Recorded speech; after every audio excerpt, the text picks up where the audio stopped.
bonjour à tous et à toutes. Donc, comme vous le voyez, on n'est pas que Lola. Là, le discours qu'on va faire, c'est un discours qui vient de nous tous, ce collectif-là. Et donc, les diplômés de 2022 sont aujourd'hui réunis une dernière fois après 3 ou 4 années à AgroParisTech. Et nous sommes plusieurs à ne pas vouloir faire mine d'être fiers et méritantes d'obtenir ce diplôme à l'issue d'une formation qui pousse globalement à participer aux ravages sociaux et écologiques en cours. Nous ne nous considérons pas comme les talents d'une planète soutenable. Nous ne voyons pas les ravages écologiques et sociaux comme des enjeux ou des défis auxquels nous devrions trouver des solutions en tant qu'ingénieurs. Nous ne croyons pas que nous avons besoin de toutes les agricultures. Nous voyons plutôt que l'agro-industrie mène une guerre aux vivants et à la paysannerie partout sur Terre. Nous ne voyons pas les sciences et techniques comme neutres et apolitiques. Nous pensons que l'innovation technologique ou les start-up ne sauveront rien d'autre que le capitalisme. Nous ne croyons ni au développement durable, ni à la croissance verte, ni à la transition écologique, une expression qui sous-entend que la société pourra devenir soutenable sans qu'on se débarrasse de l'ordre social dominant. AgroParisTech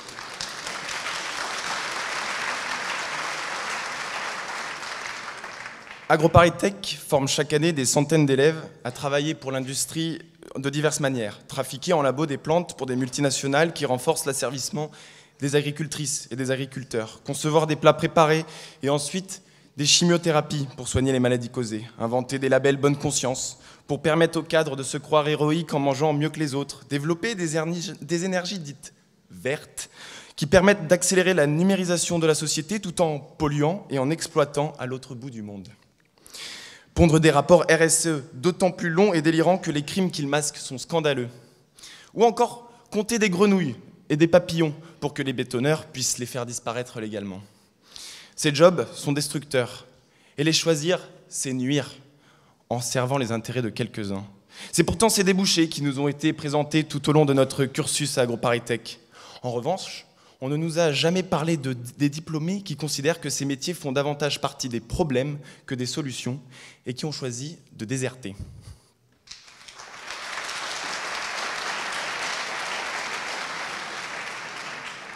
Nous nous adressons à celles et ceux qui doutent, que ce doute soit quotidien ou fugitif.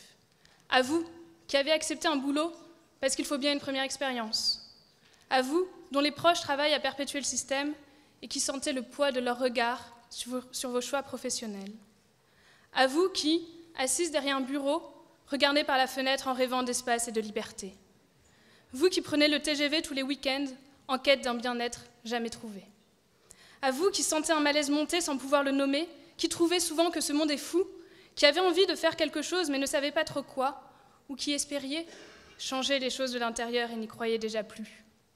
Nous voulons vous dire que vous n'êtes pas les seuls à trouver qu'il y a quelque chose qui cloche, car il y a vraiment quelque chose qui cloche.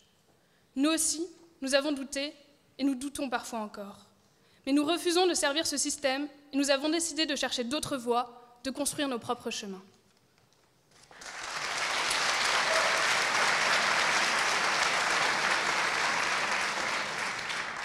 Comment est-ce que ça a commencé ? Nous avons rencontré des personnes qui luttaient et nous les avons suivis sur leur terrain de lutte. Ils nous ont fait voir l'envers des projets que nous aurions pu mener en tant qu'ingénieurs. Je pense à Christina et Emmanuel qui voient le béton couler sur leur terre du plateau de Saclay. Je pense à ce trou desséché, une compensation bien dérisoire à une mare pleine de tritons. Ou encore à Nico qui voit de sa tour d'immeuble les jardins populaires de son enfance rasés pour la construction d'un écoquartier. Ici et là, nous avons rencontré des personnes qui expérimentent d'autres modes de vie, qui se réapproprient des savoirs et des savoir-faire pour ne plus dépendre du monopole d'industries polluantes. Des personnes qui comprennent leur territoire pour vivre de lui sans l'épuiser, qui luttent activement contre des projets nuisibles, qui pratiquent au quotidien une écologie populaire, décoloniale et féministe, qui retrouvent le temps de vivre bien et de prendre soin les unes les uns des autres. Toutes ces rencontres nous ont inspirés pour imaginer notre propre voie.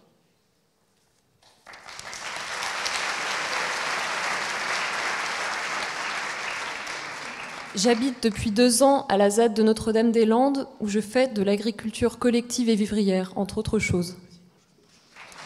Moi, je suis en cours d'installation en apiculture dans le Dauphiné.